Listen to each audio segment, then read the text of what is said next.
Hello, everyone. I am back once again. Excuse the messy desk and even more the messy arrangement right here. But today I am going to be doing a very different video. I am doing a top 10 best figures of 2026. I know it's like there's a lot of questions. Oh, isn't it too early?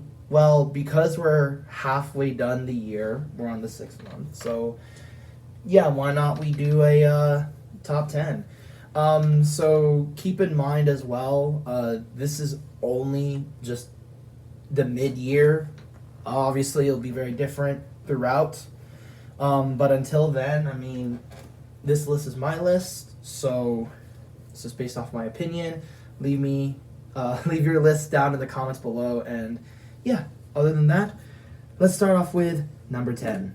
Coming in at number 10, we have the Marvel Legends Deadpool and Wolverine Blade. I might have to center him there, but why is he number 10? Well, I think for me, this is the best, not only the best Blade I own, which granted I only own this one and this version right here, the Marvel Knights Mindless one version, but I vastly prefer this one. This one not only has pinless joints, it just has a lot more accessories. Granted, it's not perfect, but still. But I think the biggest reason why this figure is so high up is the articulation. The articulation on this guy is amazing. For what? For a domestic figure, this is practically almost pitch perfect. We are reaching import quality with this figure. The only gripes I have, I think, is really just the torso, but that's it. The painting is really good. My only real gripe is I wish there was more emphasis on the armor, wish it was more like maybe silver, but other than that, it is a really nicely made figure and probably the best MCU figure, even surpassing Daredevil and Punisher. So yeah, that's number 10. Number 9, we have the NECA Predator Hunting Grounds Samurai Predator. So, why is he at number 9? Well, I think that this has to be one of NECA's best Predator figures. Not only is it actually somewhat of an improvement over previous Predator figures, with the plastic quality being much better, and even more, it's pinless, and even some of the articulation is actually better, such as there's no ball joints, it's instead hinges. There's a new ball joint at the neck, the torso has more range, etc. Not only that, but the detail and the sculpt is amazing. It's perfect, it looks really cool, and again, one of the figures that oozes so much aura. However, this figure falls short on a few things. Obviously, with a NECA, it's very limited, but even then, I feel like it's not that big of an issue. The biggest issue I have with it is the accessories. I don't understand why this figure has 3 spears and 1 samurai sword. If this figure, let's say, had a shuriken that's based off the game or a plasma pistol, I would very much put this much higher. But so far, even despite that, it's still a really good figure, and I highly recommend you get it. Number 8, we have the Mafex Cyclops. Specifically the reissue, but regardless, Cyclops. Now, yeah, initially this was going to be Bucky, but I think I prefer Cyclops a bit more. But to get the negatives out of the way, the head sculpt, while it's really good and much better than anything Bandai has done or Hasbro has done, the paint quality ain't exactly great. The yellow of like the side is not consistent with the visor, and same with the yellow straps on his legs. And also, it just feels really, really fragile. I get it's a Mafex, but still. His drop-down hips are very loose, and his knees are very tight, but worst of all, his wrists are just too tight. But despite all the QC issues, I still like this guy. The blue The metallic blue is so nice. Contrasted with the bright yellow is really good. I think the accessory loadout is awesome. Proportionally, I like the fact that Cyclops is a bit bulkier than, let's say, characters like Daredevil. And overall, despite the flaws that it has, it's a really solid Mafex figure. So yeah, that's number 8. Bit of a wild one here, but for number 7, we have the NECA 2012 Turtles. Very much a surprise for me because, you know, I never thought I would complete the entirety of the 2012 cast, but I think that's why they're really high. Granted, it's more of a bias because of the fact I grew up with the 2012 show, but even then, you know, these things are amazing. They are very articulated for a NECA figure, again. The painting and the sculpting is really good. They capture the likeness to and the style of the TMNT 2012 show. The accessories are plentiful. There's really a lot to like. However, there are some flaws. Mainly the QC. Leo has gummy arms. Mikey kind of has gummy arms too. And Donnie's feet are just flat out stuck. That's a huge bummer, especially from NECA. Another thing too, the accessories. Granted, sure, I mean, I did say a lot of positives, but there are some where it just makes no sense, and it mainly pertains to Leo. Why does he have a closed eye head sculpt than a regular eyes head sculpt? That's stupid, and locking in an accessory pack is stupid.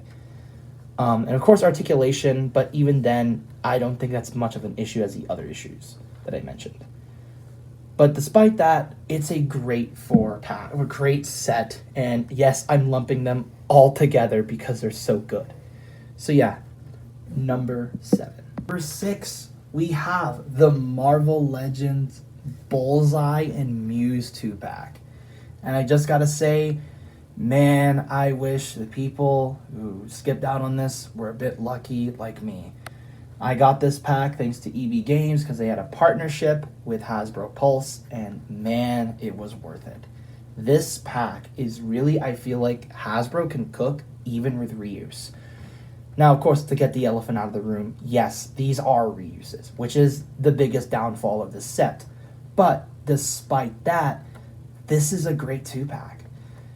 Sure, Muse may have issues with the lack of boot swivel and everything like that, but his paint, the sculpting on the pants, and the accessories, plentiful. And don't get me started on Bullseye. Granted, I did kit bash it a bit with the G.I. Joe, but it doesn't matter.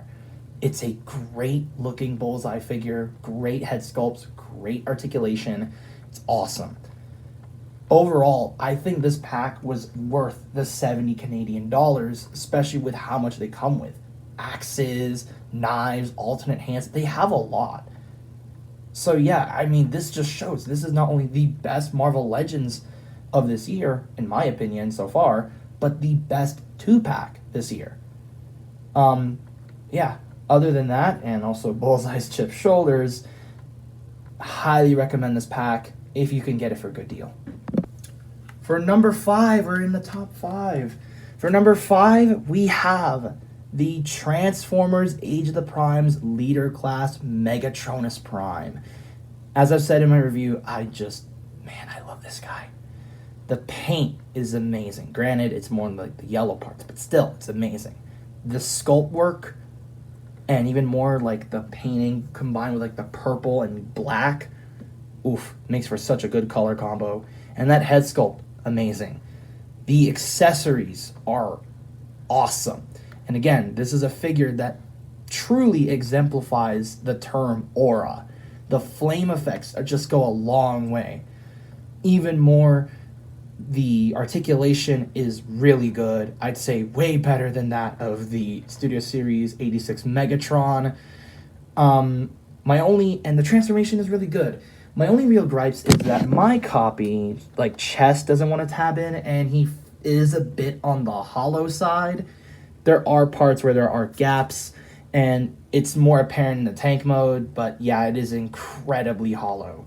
But despite all that, it is an amazing figure that I really, really recommend. It's funny too, because this was my first figure I got this year, so I managed to stay this long. Till then, yeah, Number 5. Spoiler alert, but this is not the only time that Godzilla will be on this list. But for number 3, we have the SH Monster Arts Godzilla 2000 from Godzilla vs. Megaguirus. Now, I know this figure was released last year, but I did get it this year, so it counts. Anything older counts. But anyways, this thing is amazing. Probably my favorite Monster Arts just of all time. Even more so than Final Wars, even more so than Rebirth, even more so than Shin. This thing is amazing. It is very well articulated. The sculpt work is awesome. It is a pretty good representation of Godzilla 2000. However, this thing is not without flaws.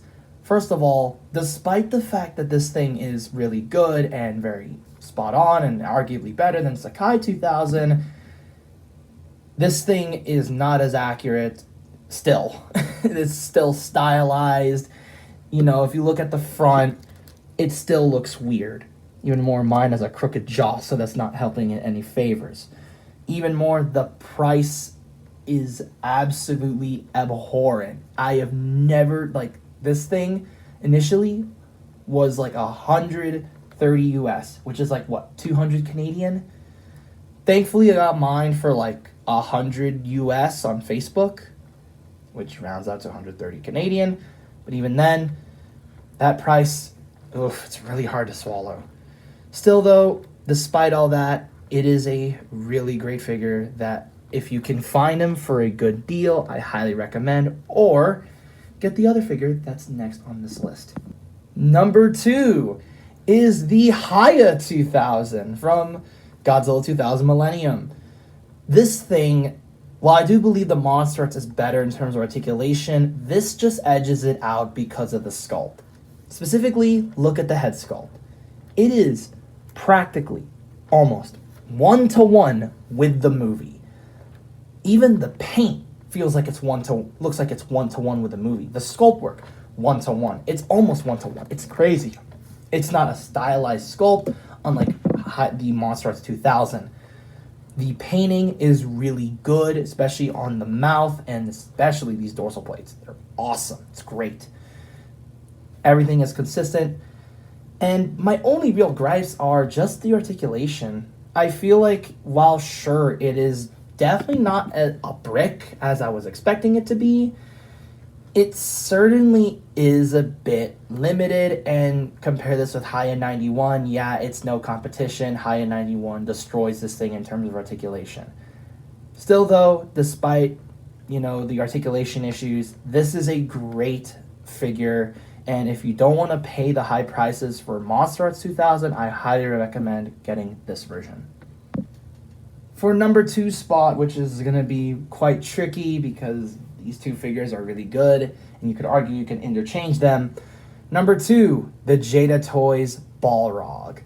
Now, at first it was Sagat, but man, this Balrog is just amazing. The articulation, especially the soft torso, the soft waist, plus the rotator cuff, is just beautiful. It makes these boxing poses awesome. The amount of fun I've had with this thing is just immeasurable. And I'm not even a Street Fighter fan. It's so easy to get this guy into so many poses. I think the accessories, while lacking still a little bit, is really good. I love these effect pieces too. And I think the sculpt is awesome. The head sculpts are pretty good, at least from what I can tell. And with very little knowledge of the character, I think the everything about it, the texture on the suit and the gloves especially, man, it's a really good figure. Even if you don't know Street Fighter, I highly recommend getting this guy just because he's a great action figure. He's so much fun to pose. He's so much fun to just play with.